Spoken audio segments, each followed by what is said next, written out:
Kita sudah sampai di Bentara Papua, Bentang Nusantara Papua, tepatnya di Stasiun Udo Hotma, sebuah pusat pendampingan dan pengembangan masyarakat, baik pengembangan kapasitas kampung maupun pengembangan pengelolaan sumber daya alam berkelanjutan dan kedaulatan pangan. Nah, seperti apa sih peran Bentara ini dalam meningkatkan potensi kekayaan alam dan masyarakat Papua Barat, khususnya di wilayah Udo Hotma, Kabupaten Pegunungan Arfak? Yuk kita cari tahu sama-sama.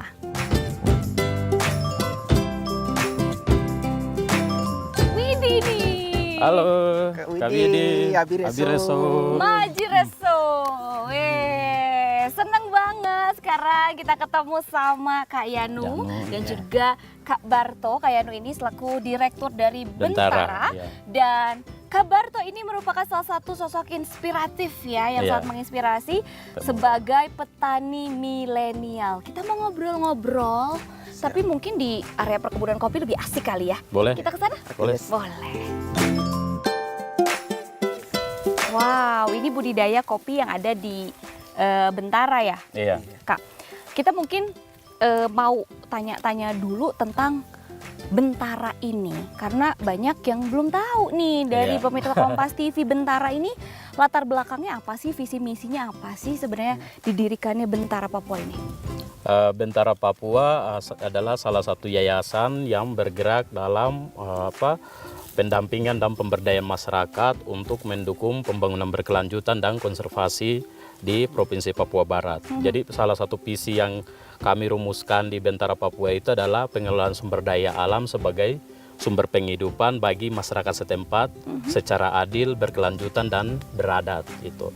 Oke, untuk program-programnya seperti apa yang telah dilakukan, pelatihannya atau bagaimana? Memang program kerja yang kita rumuskan itu adalah tidak terlepas dari visi utama tadi dan juga mimpi besar atau tujuan utama tadi untuk mendukung pembangunan berkelanjutan dan konservasi di Provinsi Papua Barat seperti begitu, termasuk pemberdayaan masyarakat tadi. Jadi salah satu program kerja yang kita lakukan itu adalah bagaimana mengembangkan kebun-kebun percontohan atau demplot, baik itu dari sektor pertanian itu misalnya kalau tanaman perkebunan itu seperti kopi, seperti begitu yang saat ini yang kita sedang lihat. Setelah itu ada tanaman hortikultura juga. Jadi ada berapa tanaman nih? Ada tiga bagian besar dari sektor pertanian. Jadi ada tanaman hortikultura, ada tanaman pangan, dan juga tanaman perkebunan. Gitu. Kalau di perkebunan itu kopi, tanaman pangan itu adalah umbi-umbian seperti begitu, makanan lokal yang ada di masyarakat itu yang tetap kita konservasikan gitu melalui kebun-kebun percontohan. Nah, yang tanaman hortikultura itu adalah tanaman wortel seperti begitu yang kita ajarkan juga kepada masyarakat untuk bagaimana cara perbanyakkan bibit wortel secara organik tapi mandiri gitu. Sejauh ini manfaat yang dirasakan oleh masyarakat signifikankah?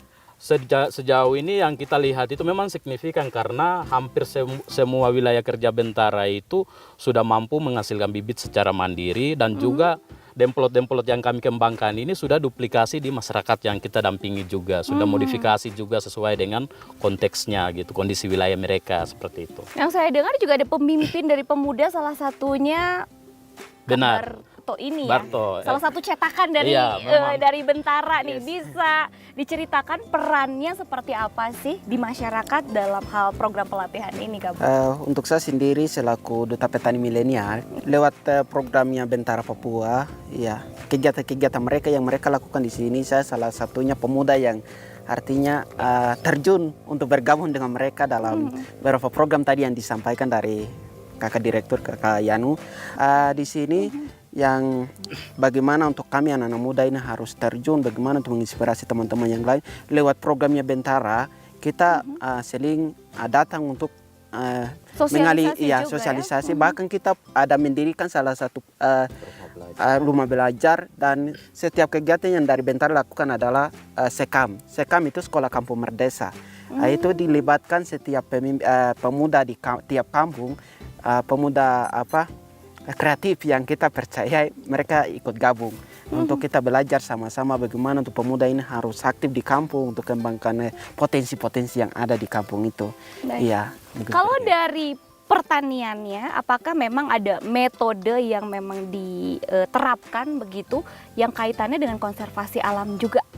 Betul. Seperti apa sih, Kak Berta? Metodenya tumpang sari. Mhm. Ya, jadi bukan hanya di sini tapi di beberapa kebun pun sama. Jadi di sini cuma karena di sini ada artinya kita mau jadikan tempat ini untuk Percontohan, ya? percontohan.